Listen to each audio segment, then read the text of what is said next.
The bikers had pulled over where the highway bent toward the hills, a quiet stretch of road framed by tall grass and fading sunlight. Their motorcycles stood in a loose line, chrome catching the orange glow of evening. Laughter rolled between them, deep, easy laughter from men who had shared miles, storms, and silence together. Helmets lay on the ground, gloves tossed onto seats. For a moment, the world felt slow and harmless. Then the sound came, a sharp, broken sob, small, desperate, completely out of place. One biker turned first, his smile fading. "Did you hear that?" Before anyone could answer, a little girl burst out from behind a rusted road sign. She was barefoot, her dress dusty and torn at the hem. Her hair clung to her tear-soaked face, and her chest heaved as if she'd been running for miles. She stumbled toward them, fear driving her faster than her legs could carry her. "Please," she cried, her voice cracking. "Please help me." The laughter died instantly. Engines ticked as they cooled, loud in the sudden silence. The men, faces marked by scars, beards, and years on the road, stood frozen, unsure of what they were seeing. The girl ran straight to the tallest biker and grabbed his leather vest with both hands as if it were the only solid thing left in the world. "Please save my mom," she sobbed. "She won't wake up." The biker stiffened, then slowly knelt so he was eye level with her. His hands, huge, tattooed, usually wrapped around handlebars, shook slightly as he rested them on his knees. Hey, he said gently, his rough voice softened by concern. "You're safe now. Take a breath. Tell me your name." The girl tried, but another wave of tears came instead. She wiped her nose with her sleeve and pointed back toward the trees lining the road. "She's there," she whispered. "She told me to get help. I was scared, but I ran." One of the bikers turned away, swallowing hard. Another clenched his jaw. These were men who had faced accidents, fights, and long nights alone, but the sight of this terrified child cut deeper than any of it. "You were very brave," the kneeling biker said, placing his jacket gently around her shoulders. "Now we're going with you." The girl nodded desperately, hope flickering through her fear for the first time. And just like that, the road trip ended, replaced by something far more important. The bikers moved fast, no jokes, no wasted motion. Helmets were grabbed, engines fired up, and the quiet roadside exploded into a low thunder that made the ground tremble. One of the men lifted the little girl carefully onto the back of his bike, wrapping an extra jacket around her and securing her small hands around his waist. "Hold on tight," he said softly. "I won't let you fall." She nodded, pressing her face into his back as the bike rolled forward. The girl pointed with a shaking finger toward a narrow dirt road nearly hidden by tall weeds and broken branches. The pavement disappeared quickly, replaced by loose gravel that popped under the tires. Trees closed in around them, blocking out the sky. The sunlight thinned, turning the path into a tunnel of shadows. "Is she breathing?" one biker shouted over the engines.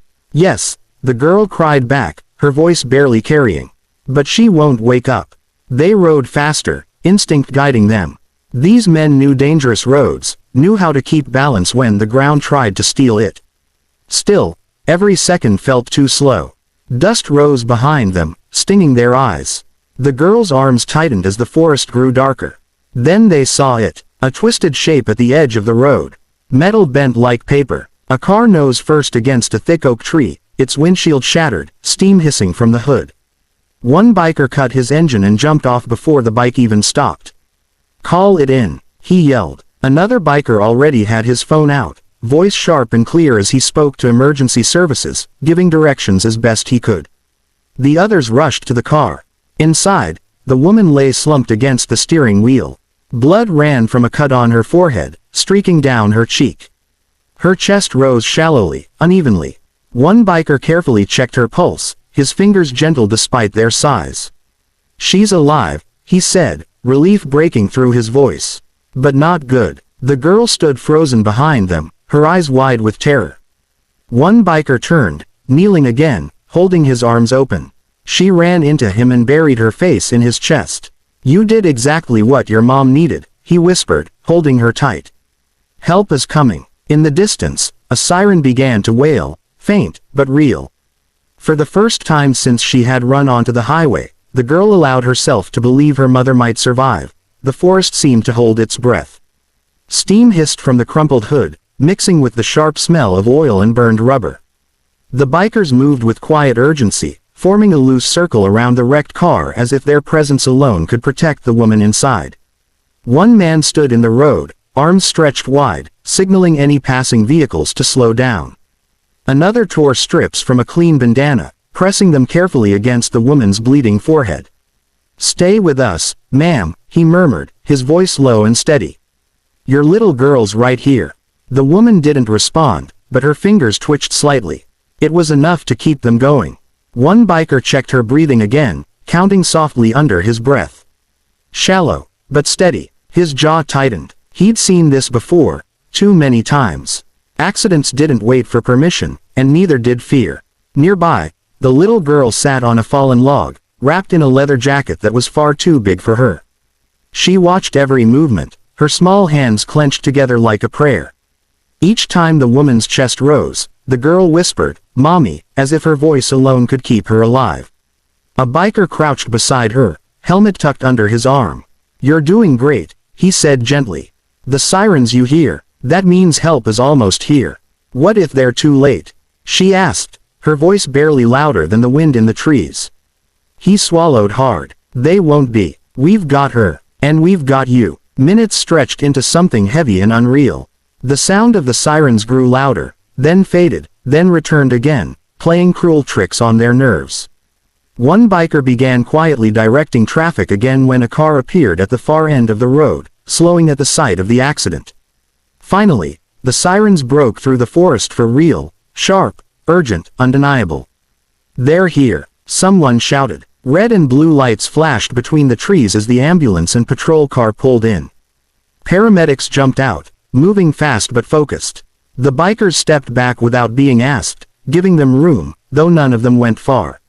As the paramedics worked, one biker kept an arm around the little girl. When they lifted the woman onto the stretcher, her eyes fluttered open for just a second. Her gaze found her daughter. "I'm here, Mom," the girl cried. "I got help." A faint smile touched the woman's lips before her eyes closed again.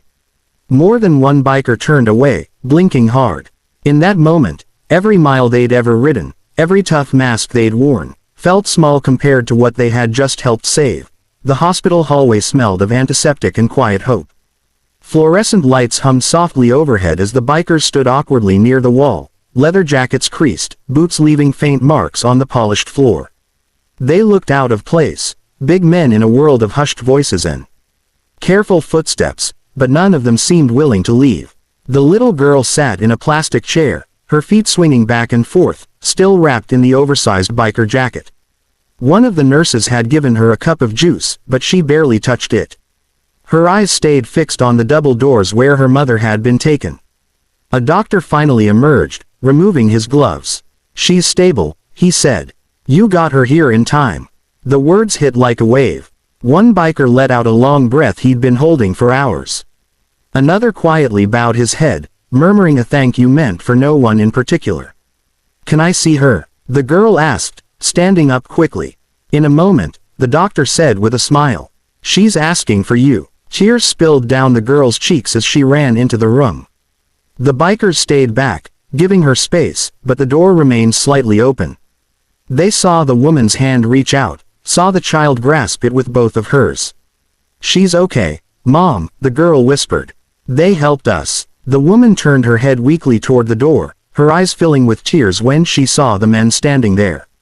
She tried to speak, but her voice failed.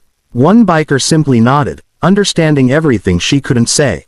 A nurse approached them gently. "Family only beyond this point." "That's fine," the tallest biker said.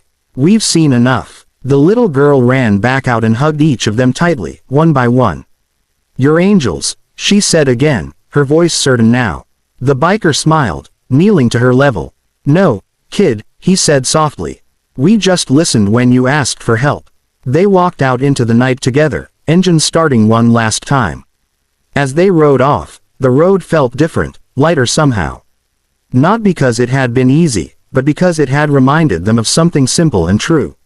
Sometimes, the loudest roar isn't an engine, it's a heart choosing kindness.